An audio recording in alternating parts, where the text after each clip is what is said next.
Assalamualaikum geng. Okey, hari ni ada sebiji Honda Jazz hybrid. Okey.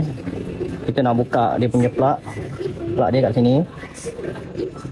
Dia ada 8 plug. 1 2 3 4. Lepas tu belakang ni ada lagi 4 lah.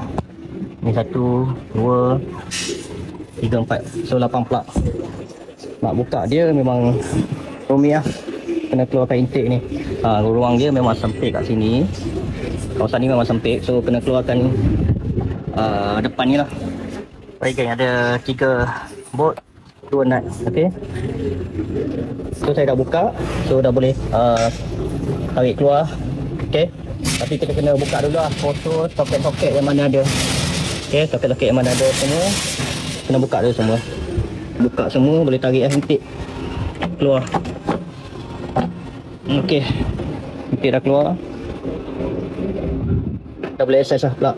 1, 2, 3, 4, 5, 6, 7, 8. Baru boleh buka coil plug dulu.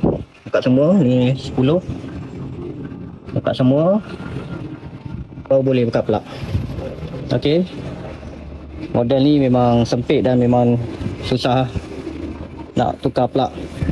Dan harga plug dia bukan murah So marking dulu lah supaya senang nak ingat. Bila dah buka nanti takut tertukar pula.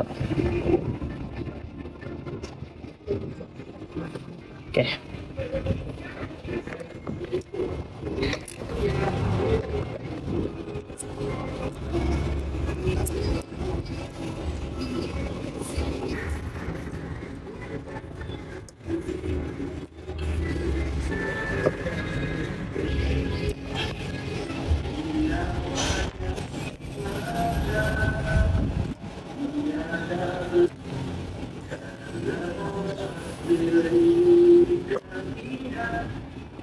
Nombor 1. Okey. Plug dia dah teruk lah. Ni nombor 2. Sama. Ni nombor 5. Leaking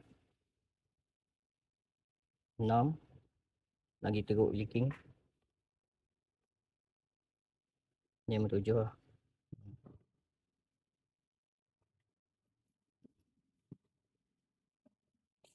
Nombor 8.